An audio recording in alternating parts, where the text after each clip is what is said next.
Trenutno Mercedes S. Tole ni vlog, to bo en čist kratek video. Bom naredil tudi en video, ki bo posvečen temu avtomobilu in vsemu, kar seveda zna, in tega ni malo.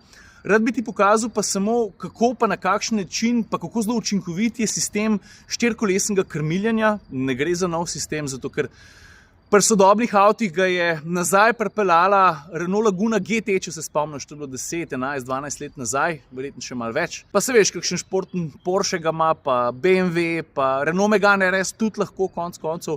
Gre pa za to, da pri nižjih hitrostih zadnja kolesa krmilijo v kontrasmer sprednjih za večjo okretnost, za krčenje obračalnega kroga. Pri višjih hitrostih se pa obračajo enako smer kot prednja.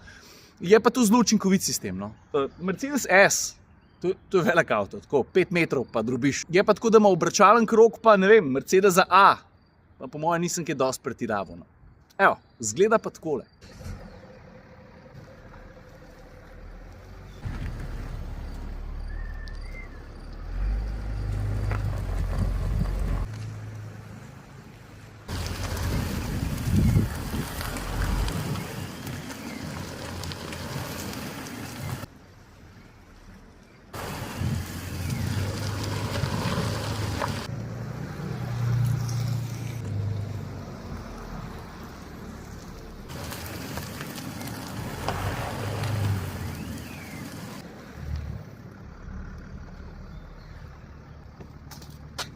Skratka, redonkulous.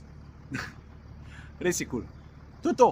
Pa ni to sistem, ki bi bil tako ekstremno drag, da ga ne bi mogel dobiti na nekaterih bolj dostopnih avtomobilih. Ker tale testni avto, govorimo o 175 jurih.